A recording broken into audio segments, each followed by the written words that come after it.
క్షమించాలి. ప్లీజ్. నాకు నా ఫ్రెండ్ కూతురిది పెళ్ళుంది. సో, వెళ్ళాలని యాక్చువల్‌గా ఎళ్ళిపోయాన్ని. నిన్న బెన్నీ గారు ఫోన్ చేసి నాకు అంటే మరి నా అవార్డొచ్చినప్పుడు ఖచ్చితంగా ఉండాలి కదా! అందుకే కొంచెం తొందరగా ఎళ్ళిపోదాం అనుకుంటున్నాను. ఏమనుకోవద్దు.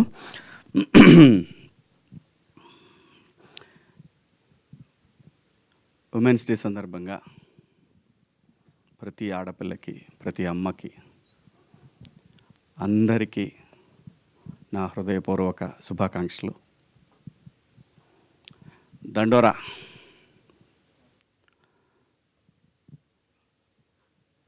నేనొకటి నమ్ముతాను. మనకిది పని అవ్వలేదంటే ఇంకా ఏదో పెద్దది పని అవుద్ది అనేది నేనెప్పుడు బలంగా నమ్మి ముందుకు పోయేటటువంటి విషయం అనమాట. ఇది కాలేదా, ఇంకా ఏదో దీనికన్నా పెద్దది మనకుంది. ముఖ్యంగా ఈ గద్దర్ అవార్డ్స్ సందర్భంగా మా ఈ సినిమాకి గుర్తించి జ్యూరీ మెంబర్స్ ఇచ్చినటువంటి అవార్డ్స్కి కృతజ్ఞతలు. నేనైతే బలంగా కోరుకుంటాను, అవకాశం ఉంటే నాకు ఇన్‌స్టెడ్ ఆఫ్ శివాజీ డైరెక్టర్‌కి ఇవ్వాలని నేనైతే బలంగా కోరుకుంటా. అవకాశం లేదు. సో, అందరి అభిప్రాయాలను గౌరవిస్తూ తెలంగాణ ప్రభుత్వానికి, జ్యూరీ సభ్యులకు అందరికీ పేరు పేరున ధన్యవాదాలు. మరీ ముఖ్యంగా ఈ సినిమాకి ఏదైనా అండి, ఒక శంకులో పోస్తేనే తీర్థం. అలాంటిది ఒక గొప్ప నటుడు ఎన్టీఆర్ గారి సినిమాకి ఒక ట్వీట్ అనేది ఒక ప్రభంజనంలాగా యావత్ తెలుగు జాతికి ఈ సినిమా దగ్గరైంది. దానికి ఎన్టీఆర్ గారికి హృదయపూర్వక ధన్యవాదాలండి. అలాగే ఈ సినిమాకి మంచి మ్యూజిక్‌ని అందించిన మార్క్ రాబిన్ గారికి, అలాగే ఈ సినిమా నా పాత్రకి ఈ పాత్రని డైరెక్టర్ గారు అడిగినప్పుడు నన్ను అంగీకరించిన బెన్నీ గారికి, అలాగే ఈ సినిమాకి ఇంత మంచి అప్లాజ్ రావడానికి కారణమైన ఈ విజువల్స్ ఇవన్నీ తీసిన కెమెరామెన్ వెంకట్ గారికి, అలాగే ఎడిటరు ఒక మహిళ సృజన, తనకి పనిచేసిన ప్రతి టెక్నీషియన్‌కి ఈ అవార్డు వెళ్తుందండి. అందులో ఎటువంటి సందేహం లేదు. Everybody deserve for this. అనుమానమేం లేదు. అందరూ ఎంత గొప్పగా యాక్ట్ చేశారంటే ప్రతి ఒక్క ఆర్టిస్టు, ఈ ఒక్క సినిమా తెలుగు టాలెంట్ ఎంత ఉందనే దానికి ఒక చిన్న మీటర్ అండి. ఒక చిన్న మీటరు. ఏ ఒక్కరు కూడా ఇంత కూడా నటన అనేది కనపడకుండా జీవించినటువంటి ఓ మంచి లైబ్రరీ లాంటి సినిమా ఈ సినిమా మాత్రం. అందులో చేసిన ప్రతి ఒక్క ఆర్టిస్టు అద్భుతం, అద్భుతం, అద్భుతం. అంత బ్రహ్మాండంగా చేశారు. అలాగే ఈ సినిమాకి సాహిత్యాన్ని అందించిన నేను కాసర్ల శ్యామ్ గారు, పూర్ణాచారి, ఇంకా శ్రీమణి అందరూ కూడా అండి ఎంత బ్రహ్మాండంగా ఇన్వాల్వ్ అయ్యి రాశారు. అందరికీ కూడా పేరు పేరున ధన్యవాదాలు.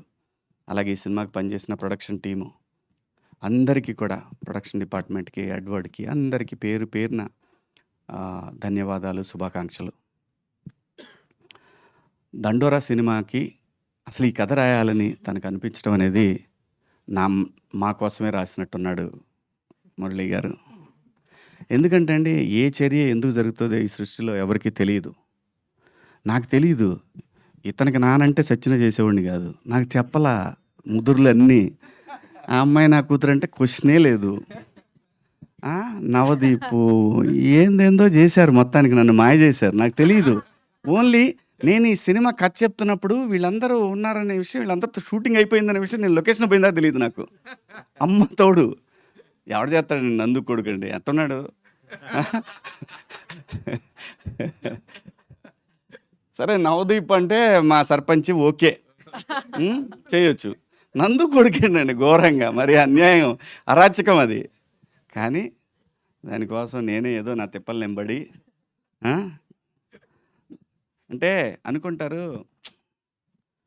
యాక్టర్లు వాళ్ళకి టైంకి వస్తారు, డబ్బులు ఇస్తే చేసేసి వెళ్ళిపోతారు అంటారు. కాదండి, ఈ సినిమాకి నేను చేసిన పని తనకు కూడా తెలియదు. నేను నిద్రపోలా చాలా రోజులు. ఎందుకు నిద్రపోలేదంటే పూర్తి టైం 8 అవర్స్ నేను ఎప్పుడు నిద్రపోలా. ఓ 3 అవర్స్ నిద్రపోయాను. మొహం నిద్ర లేకపోతే ఉబ్బిద్ది. కొంచెం జీవం చచ్చిపోద్ది ఫేస్‌లో. లేకపోతే ఈళ్ళకి ఫాదర్ అంటే ఎవడు నమ్ముతాడు? ఫ్రెష్‌గా తయారొస్తే ఇతను ఫాదర్ ఏంటి, ఫ్రెండ్ అన్నా కూడా నమ్మరు. నేను. Trust me. నాకు ఆ గిఫ్ట్ ఇచ్చాడు భగవంతుడు. గడ్డం తీస్తే ఓ రకంగా ఉంటాను. గడ్డం పెంచితే ఓ రకంగా ఉంటాను.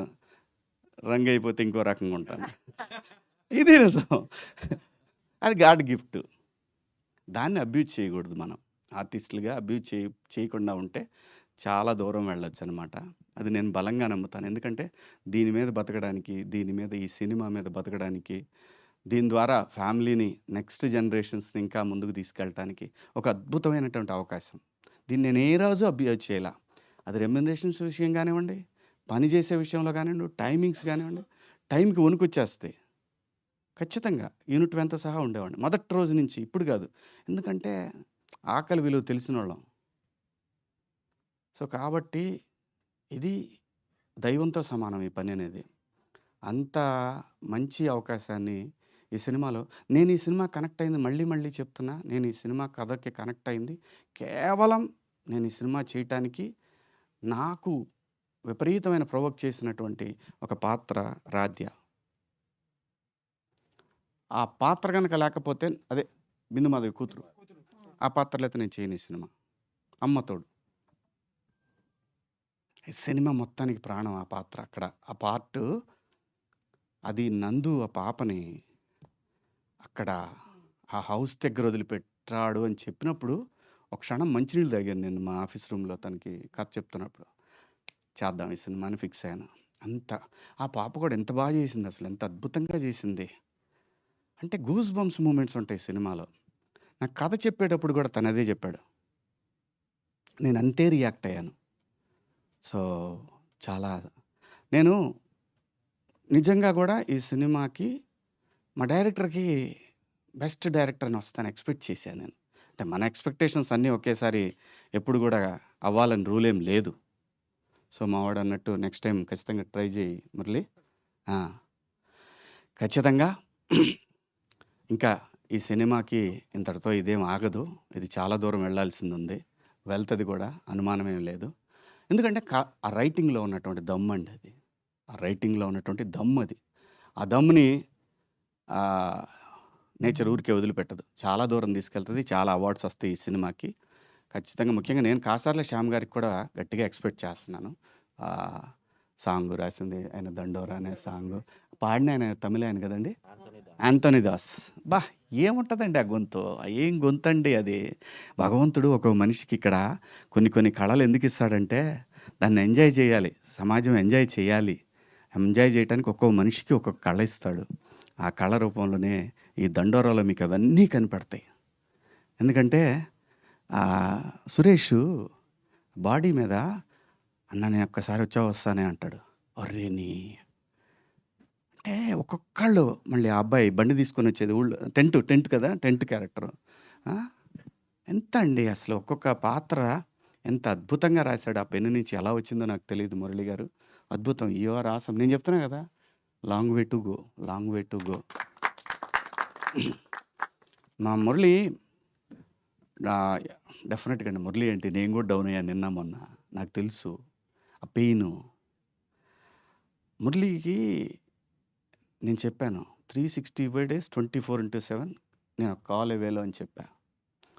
నేను యాక్ట్ చేయాల్సిన అవసరంలా. తనకి నీడ్ ఉంది అంటే ఐ యామ్ దేర్ నేనని చెప్పి ఒక భరోసా ఇచ్చాను నేను. ఎందుకంటే హీ డిజర్వ్స్ అండి. జాబ్ వదిలేసి సినిమా మీద ఒక ప్రేమతోటి ఇక్కడికొచ్చాడు అంటే తమాషా కాదండి. ఎవరైనా సరే సాక్రిఫైస్ ఓకే. తన పేరు, ప్రతిష్టలు, డబ్బు ఇవన్నీ కావచ్చు. కానీ సాక్రిఫైస్‌కి ఒక వాల్యూ ఉంటదండి నేచర్‌లో. అనుమానమే లేదు. దాంట్లో నిజాయితీ ఉంటే ఈ నేచర్‌లో ఖచ్చితంగా నేచర్ నీతో నిలబడతది మురళి గారు. ఎక్కడికి పోదిది. ఇది ఎక్కడికి పోదు. చాలా దూరం వెళ్తది. అలాగే ఈ సినిమాలో పనిచేసిన ప్రతి ఒక్క ఆర్టిస్టు అదిగో మావోడు సర్పంచ్ గాని, నందు గాని, ఆ అమ్మాయి ఆ కారు దోలే సీన్‌లో అయితే నిజంగా నాకు బాగా సినిమాలో బాగా నవ్వొచ్చిన సీను వీళ్ళిద్దరి కారు సీన్ అనమాట. అలాగే మన తమ్ముడు నాకు నా నా అల్లుడు రవికృష్ణ అబ్బాయి పేరు ఎప్పుడు కన్ఫ్యూజే నాకు. ర- రవికృష్ణ కానీ ఎంత బాగా చేశాడండి, ఎంత బాగా చేశాడు. ఆ, తిను తను ఉందిలేమ్మా, గుర్తుంది. అంత ఈజీగా అలా మర్చిపోతా నువ్వు నా కూతురు అంటే. ఏ తను ఒక ఎక్స్ప్రెషన్ అండి, ఒక ప్లేస్ బాగా గుర్తు తెచ్చుకోండి. చనిపోదామని డిసైడ్ అయ్యి ఆ హాస్పిటల్లో ఒక ఎక్స్ప్రెషన్ ఉంటుంది చూసారా, అసం బ్రహ్మాండంగా చేసింది, అసలు అద్భుతంగా చేసింది. నందు సైక్ సిద్ధార్థ్ ఓకే, ఎరక్కొట్టాడు. ఆ, ఇంకా ఎవరున్నారు, రాధ్య నెంబర్ 1 ఆ పిల్లకే ఇస్తాను నేను, రాధ్య. అలాగే బిందు మాధవి గారు, చెప్పనండి మీరు చెప్పండి. అలాగే బిందు మాధవి గారు, ఆ రోజే చెప్పాను నేను, తెలుగులో అమ్మాయిలకు కానీ అబ్బాయిలకు కానీ టాలెంట్కి కొద్దవే లేదండి. ఫైనెస్ట్ యాక్ట్రెస్ అమ్మాయి, చాలా చాలా చాలా మంచి మంచి పాత్రలు చేయొచ్చు. ఎక్కడో ఎయ్యో చిన్న చిన్న ఆ చిన్న అదే చూద్దాం అనే వద్దు, బ్రహ్మాండంగా చేయగలం, బ్రహ్మాండంగా. అంటే ఈ దేశంలో ఏ భాష కన్నా తక్కువ కాని నటులు మన తెలుగు సినిమాలో ఉన్నారండి. ఇవ్వండి, మీరు ఇవ్వాలే కానీ మళ్ళీ పెట్టొద్దు స్టేచర్లు ఇవన్నీ పెట్టొద్దు. ఒక పాత్ర ఇస్తే కదా స్టేచర్ తెలిసేది. స్టేచర్స్ లేవు, కథే అల్టిమేట్ స్టేచర్, అదే వస్తుంది. ఒక ఆర్టిస్ట్కి స్టేచర్ అదే వస్తుంది. కథని నువ్వు క్రియేట్ చేయి, ఆర్టిస్ట్ ఖచ్చితంగా ఆ స్టేచర్ని తీసుకొస్తాడు.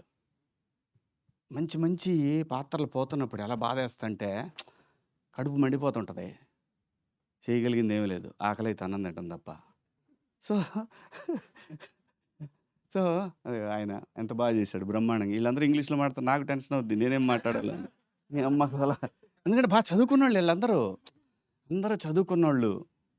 మనమే బిఏ తెలుగు మీడియం, ఒక్కోసారి కంగారు అవుతుంటుంది, వాళ్ళు ఇంగ్లీష్లో మాడుతుంటారు, టెన్షన్ అవుతుంటుంది. కానీ మనకిచ్చాడు బ్రహ్మాండమైన నటన అనే ఒక అద్భుతమైనటువంటి సాధనాన్ని. దాంతో అమెరికాలో కూడా బతికేయచ్చు ఇంగ్లీష్ రాపోయినా. సో చాలా హ్యాపీగా ఉందండి. Thank you Murali, thank you. మళ్ళీ చెప్తున్నాను, any time any centre single hand.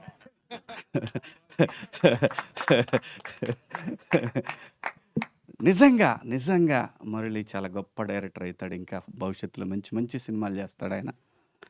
ఆయన సినిమాలకి నేను పని చేయకపోయినా మురళితో ఉంటాను, ఇది నా ప్రామిస్, అనుమానమే లేదు.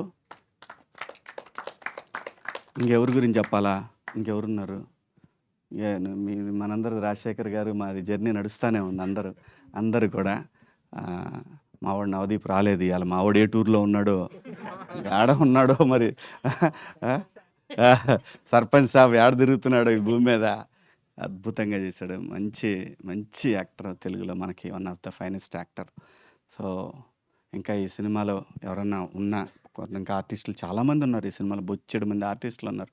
అందరికీ పేరు పేరున కంగ్రాచులేషన్స్.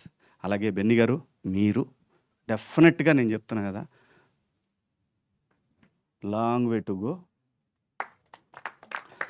కొంచెం కొరతనం ఉంది మా వాడి దగ్గర, అది మాత్రం నేను ఖచ్చితంగా చెప్పాలి. ఎందుకంటే లైఫ్లో అండి అవకాశాలు చాలా వస్తాయి, ఈ ఏజ్లో ఎక్కువ వస్తాయి, ఏజ్ దాటిపోయినాక ఎవడ పట్టించుకోడు మనకి. ఇంకా గొప్ప గొప్ప సినిమాలు తీస్తాడు, ఇది మాత్రం గ్యారంటీ, అనుమానమే లేదు. తనకి భగవంతుడు ఆ స్కిల్ ఇచ్చాడు, కథను జడ్జ్ చేసే ఒక స్కిల్ ఇచ్చాడు. మనకి తెలుగులో గొప్ప సినిమాల పేర్లు తీసుకుంటే బెన్నీ గారి పేరు కూడా వస్తుంది. ఇంకా నెక్స్ట్ రాబోయే సినిమాలు కూడా ఖచ్చితంగా మంచి కథలు పట్టుకుంటాడు, చాలా దూరం వెళ్తాడు. ఈ పేరు గుర్తుంటుంది. అలాగే మురళి గారి పేరు ఎట్లయితే గుర్తుంటుందో ఈ పేరు కూడా గుర్తుంటుంది ఖచ్చితంగా. అందరికీ ఈ సినిమాకి సహకరించిన మీడియా మిత్రులకు, తెలంగాణ ప్రభుత్వానికి, అలాగే జ్యూరీ సభ్యులకు, ప్రతి ఒక్కళ్ళకి కూడా పేరు పేరున ధన్యవాదాలు. Thank you so much. I love you all. Thank you sir. Thank you so much.